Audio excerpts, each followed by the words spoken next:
AP assembly సమావేశంలో ముఖ్యమంత్రి చంద్రబాబు మాట్లాడుతున్నారు. లైవ్ ద్వారా చూద్దాం. శాతం ఆడబిడ్డలు ఈ సభలో ఉంటారు. 70 మంది దగ్గర 75 మంది ఆ రిజర్వేషన్ ప్రకారం 1/3 ఉంటారు. మంత్రులు కూడా 1/3 ఉంటారు. ఇది శుభ పరిణామం అని చెప్పి కూడా నేను మీకు తెలియజేస్తున్నా. ఏదైతే నేను చెప్పానో రాజకీయంగా ఆర్థికంగా ఈ రెండు పైకి వస్తే సామాజికంగా ముందుకు పోయే పరిస్థితి వస్తుంది. అది జరుగుతుంది. ఇంకో పక్క దిశ ఓసారి మనందరం ఆలోచిస్తూ ఉంటాం, ఆడవాళ్ళు కొన్ని పనులే చేయగలుగుతారని. ఇది వారసత్వంగా వచ్చిన సమస్య కూడా. ఈవెన్ విలేజ్లో కూలికి పోతే ఆడవాళ్ళకు ఒక కూలి, మగవాళ్ళకు ఒక కూలి.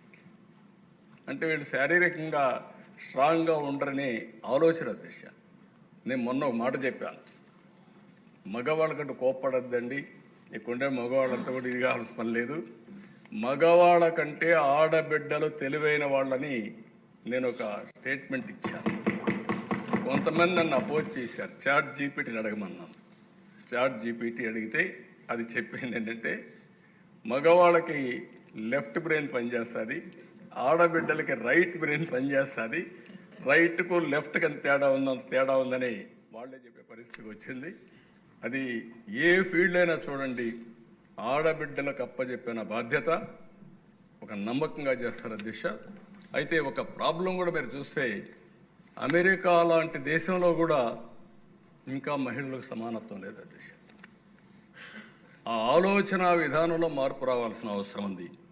నేను అందుకనే దిశ ఉమ్మడి రాష్ట్రంలోని కండక్టర్లుగా డ్రైవర్లుగా ఆర్టీసీ బస్సుల్లో మహిళలు పెట్టాను. మహిళలకు రిజర్వేషన్ కూడా పెట్టాం సీట్లు. అదే సమయంలో నేను పెడితే చాలామంది మహిళలు డ్రైవర్గా రాలేదు, కానీ కండక్టర్లు మాత్రం వచ్చారు. మగ కండక్టర్ల కంటే ఆడ కండక్టర్లు చాలా బాగా పనిచేస్తున్నారు ఇప్పటికి కూడా. అది ఆ రోజు తీసుకున్న నిర్ణయం అని చెప్పి కూడా నేను మీకు తెలియజేస్తున్నా. ఇంకో పక్కన దిశ ఆస్తులన్నీ మహిళల పేరుతో ఇచ్చాం. ఇల్లు, ఇంటి జాగా, వాళ్ళకిచ్చే అసెట్స్ అన్నీ కూడా వాళ్ళ పేరుతో ఇచ్చాం. కడాని ఇప్పుడే సంధ్యారాణి గారు చెప్పారు, మా తల్లి కష్టాలు చూశాను. మహిళ వంట చేసిన తర్వాత బయట వస్తే ఆ పొగంతా కళ్ళల్లోకి పోయి, కడుపంతా కూడా పొగపోయి అనేక రకాలైన సమస్యలు వచ్చే పరిస్థితి వచ్చింది. అది చూసిన తర్వాత ఆనాటి ప్రధానమంత్రి వాజ్పేయి గారిని మెప్పించి 65 లక్షల గ్యాస్ కనెక్షన్లు దేశంలో మొట్టమొదటిసారిగా ఆడబిడ్డలకు ఇచ్చాం. అదొక చరిత్ర. రామ్ నాయక్ గారిని ఒక మంత్రి ఉండేవాడు. ఆయనపై నేను అడిగితే, నీకు ఈ ఆలోచన ఎట్టు వచ్చింది, ఇప్పుడు ఎక్కడున్నాయన్నాడు. మనసుంటే మార్గం ఉంటుంది, ఇమ్మంటే ఇచ్చాడు. దాంతో చాలా వరకు చరిత్ర మారింది. కట్టెలు పోయినాయి. అప్పుడు నేను చెప్పేవాళ్ళందరికీ, ఇప్పుడు గ్యాస్ కూడా ఇచ్చాను, మగవాళ్ళకి ఇబ్బంది లేదు, వంట చేయడం చాలా సులభం, గ్యాస్ వెలిగించి చేయొచ్చు. కాబట్టి ఆడబిడ్డలు డాక్రా సంఘాలుగా బయటపోతారు. వచ్చే సమయంలో మీరు కాఫీ పెట్టి వాళ్ళకు కూడా ఇస్తే వాళ్ళు డబ్బులు సంపాదిస్తారు, కాబట్టి గౌరవించినట్టు ఉంటుందని చెప్పేవాళ్ళ దిశ. ఈరోజు మళ్ళీ నేను దీపం 2 కింద 3 సిలిండర్లు ఉచితంగా ఇచ్చే కార్యక్రమానికి ప్రభుత్వం శ్రీకారం చుట్టింది. అంటే ప్రభుత్వం ఇది ఒక చరిత్ర అని చెప్పి కూడా నేను మీకు తెలియజేస్తున్నా. అధ్యక్ష, వీటన్నిటిలో కూడా నా జర్నీలో మీరు చూస్తే డాక్రా సంఘాలు, ఈ డాక్రా సంఘాలు చూసినప్పుడు ఇది ఒక మహత్తరమైనటువంటి ఉద్యమంలో భాగం అని చెప్పి కూడా నేను మీకు తెలియజేస్తున్నా. ఎవరు అధ్యక్ష? వీళ్ళందరూ చదువుకోనటువంటి ఆడబిడ్డలు, కానీ లోక పరిజ్ఞానంలో మాత్రం అందరికంటే ముందుంటారు. ఆ రోజు నాకు వచ్చిన కాన్సెప్ట్ గవర్నమెంట్ ఆఫ్ ఇండియాలో కూడా ఒక చిన్న ప్రోగ్రామ్గా తయారు చేస్తే నేను డాక్రా సంఘాలకు శ్రీకారం చుట్టాను. 8 నుంచి 10 మంది మెంబర్లు ఒక సంఘంగా చేరడం, సంఘంగా చేరి రూపాయి వాళ్ళు పొదుపు చేసి నేను రూపాయి ఇచ్చేవాడిని. మీటింగ్లు పెట్టేవాళ్ళం. మహిళలు ఎక్కడొచ్చినా డాక్రా సంఘాలు వస్తే పనులు చేయమని చెప్పి అన్నాం. ఎక్కడికక్కడ మీటింగ్లు పెట్టి ప్రోత్సహిస్తే అధ్యక్ష చాలామంది మగవాళ్ళని ఎగతాళి కూడా చేశారు. ఆడబిడ్డలకు పెత్తనం ఇచ్చాడు, వీళ్ళు ఫైల్ పెట్టుకొని ఆఫీసులకి తిరుగుతున్నారు, వీళ్ళు ఏం సాధిస్తారు చూస్తామని. అధ్యక్ష నేను గర్వంగా చెప్పగలుగుతున్నా, 30 సంవత్సరాల్లో ఇప్పుడు డాక్రా సంఘం కానీ మెప్మా సంఘం కానీ లేని గ్రామం లేదు, ప్రాంతం లేదు, ఇల్లు లేదు. కడాన పాలిటీషియన్స్ అందరూ వాళ్ళపైన ఆధారపడే పరిస్థితికి వచ్చారు. ఏ ఊరికి పోతే వాళ్ళు అడిగే పరిస్థితికి వస్తున్నారు.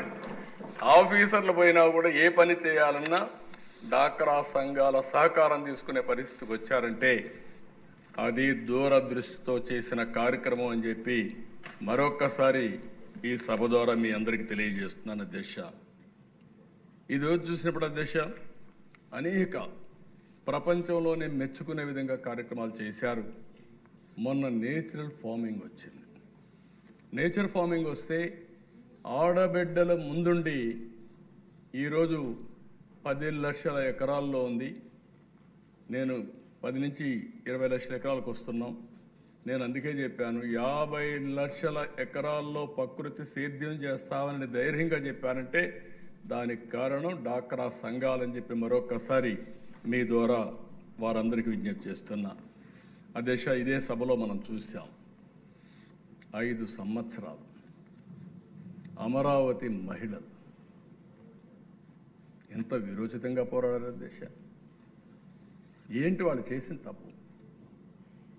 ఇక్కడుండే రైతాంగం అమరావతి రాజధాని కోసం 29,000 మంది రైతులు 34,000 ఎకరాలు భూమి ల్యాండ్ పూలింగ్లో స్వచ్ఛందంగా ప్రభుత్వానికి ఇచ్చారు.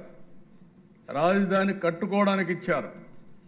ల్యాండ్ అనేది ఒక సెంటిమెంట్, తరతరాలుగా వచ్చిన భూమిది. ఆ భూమి మీద అభిమానం ప్రతి ఒక్కరికి ఉంటుంది. ఇవ్వాలంటే ఎవరు కూడా ముందుకు రారు. ఒకసారి కోర్టులు పోతారు, విధులేని పరిస్థితులు వదులుకుంటారు తప్ప ఎవరు రారు. అలాంటిది వాలంటరీగా వచ్చారు. వాలంటరీగా వచ్చే దిశ ₹1 ఇవ్వలేదు. మేము ఇచ్చింది ఏంటి? డెవలప్మెంట్ చేసిన తర్వాత మీకు తిరిగి ప్లాట్లు ఇస్తాం. మీరు ఈ ల్యాండ్ ఇస్తున్నారు కాబట్టి మీకు లైవ్లీహుడ్ కోసం యాన్యుటీ కింద ఇస్తామని ఒక్క మాట చెప్తే నమ్మకంతో ప్రపంచంలో ఎక్కడా జరగనటువంటి ఎక్స్పెరిమెంట్, ఒక స్ఫూర్తి ఈ అమరావతిలో జరిగింది. ఈ అసెంబ్లీ సాక్షిగా మనం చూసాం. అలాంటి ఒక మహత్తరమైనటువంటి ప్రయోగం ఇది. అది చేస్తే 3 రాజధానులని 3 ముక్కలు ఆటాడి ఎన్ని విధాలుగా ఇబ్బంది పెడితే ఇదే అసెంబ్లీలో సమావేశాలు పెట్టేవారు. ఈ అసెంబ్లీకి భూమి ఇచ్చిన వ్యక్తుల్ని హింసించేవాడు. ఇది ఎక్కడ న్యాయం అధ్యక్ష? వాళ్ళ భూమి మీద మనం కూర్చున్నాం, వాళ్ళ భూమి మీద మనం పరిపాలిస్తున్నాం ఇక్కడ కూర్చొని. వాళ్ళకి ఇంకా న్యాయం జరగలేదు. ఆ న్యాయం జరగనప్పుడు వాళ్ళని ఇచ్చేస్తే 5 సంవత్సరాలు ఆందోళన చేశారు. వీర వనితల్లాగా పోరాడారు. కడాన దిశ ఒకసారి చాలా బాధేస్తుంది. వాళ్ళ ఇండ్ల పైన బాత్రూముల పైన డ్రోన్స్ ఎగరేసి పైశాచిక ఆనందాన్ని పొందారంటే జీవనాల పాలకుల్ని వీళ్ళు మనుషులేనని చెప్పి కూడా అనుమానం వస్తుంది. కడాన వాళ్ళు న్యాయస్థానం టు దేవస్థానం తిరుపతి వరకు వెళ్ళాలని పాదయాత్ర చేసి ప్రజా చైతన్యం కోసం వాళ్ళు చేసిన త్యాగాలు చెప్పుకుంటూ వెళ్తూ ఉంటే భోంచేయడానికి కూడా హాల్ ఇవ్వనీయకుండా, అకామిడేషన్ ఇవ్వకుండా చేస్తే రోడ్డు మీద భోంచేసి అక్కడనే పడుకొని తిరిగారు దిశ. వాళ్ళు చూపించిన చొరవ మళ్ళీ చెప్తున్నా, అమరావతి ఈరోజు బతికిందంటే, ఈరోజు మళ్ళా మనం వచ్చి ఇక్కడ సమావేశాలు పెట్టుకుంటున్నామంటే ఈ అమరావతిని కాపాడడంలో అమరావతి మహిళలు చూపించిన చొరవ ఒక చరిత్ర. ఈ చరిత్ర కూడా ఎవ్వరూ మర్చిపోలేరు. అమరావతి చరిత్రలో స్థిరస్థాయిగా లిఖించబడుతుందని చెప్పి కూడా నేను మీకు తెలియజేసుకుంటున్నాను. 2000 నేను ఎప్పుడు కూడా మహిళల విషయంలో చాలా, ఒక విధంగా చెప్పాలంటే పక్షపాత అంటారా, లేకపోతే ఒక కమిట్మెంటా, ఒక సిద్ధాంతమా, దీన్ని ఎప్పటికప్పుడు కంటిన్యూగా చేసుకుంటూ పోతున్నాం. 2014 నుంచి మీరు చూసినప్పుడు అనేక సంక్షేమ కార్యక్రమాలు చేశాం. మళ్ళీ డాక్రా మహిళలకు 8,500 కోట్ల రూపాయలు రుణమాఫీ చేశాం. 10,000 రూపాయలు చొప్పున పసుపు కుంకుమ కింద ఒక్కొక్కరికి 10,000 రూపాయలు చొప్పున ఇచ్చి 9,689 కోట్ల రూపాయలు కార్పస్ ఫండ్ కింద వాళ్ళకి సహాయం చేశాం. 17,04,411 మంది స్వయం సహాయ సంఘ సభ్యులకి 5 ఏళ్లలో 4,444 కోట్ల రూపాయలు శ్రీనిధి కింద సహాయం చేశాం. ఒక ప్రోగ్రామ్ కాదు అధ్యక్ష, ఇవన్నీ చూసినప్పుడు వివిధ సమయాల్లో వివిధ కార్యక్రమాల ద్వారా మహిళలను ఆదుకున్నాం, సంక్షేమానికి నాంది పలికాం, వాళ్ళకు ఒకసారి సెక్యూరిటీ ఇచ్చాం, ఒక నమ్మకాన్ని కల్పించే పరిస్థితికి వచ్చాం.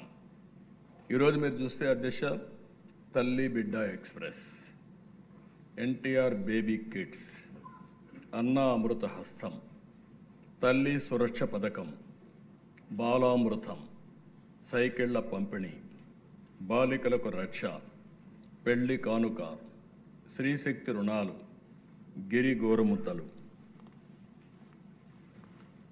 ఫుడ్ బాస్కెట్, మహిళలకు 11 రకాల ఉచిత వైద్య పరీక్షలు, ఆత్మ గౌరవం కింద మరుగుదొడ్డి, సామూహిక శ్రీమంతాలు. ఓసారి అనిపిస్తుంది అధ్యక్ష,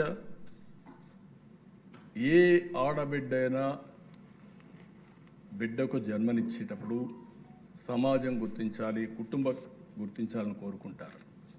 కొన్ని కుటుంబాల్లో అలాంటి సీమంతాలు చేయడం కూడా కలిసి రాకపోతే, వాళ్ళు చేయలేకపోతే ఈ ప్రభుత్వం ముందుకొచ్చి సామూహిక శ్రీమంతాలు చేసిన సందర్భం ఉంది అధ్యక్ష. దానికి నేను చాలా ఆనందపడుతున్నా, ఓసారి గర్వపడుతున్నానని చెప్పి కూడా నేను మీకు తెలియజేస్తున్నాను.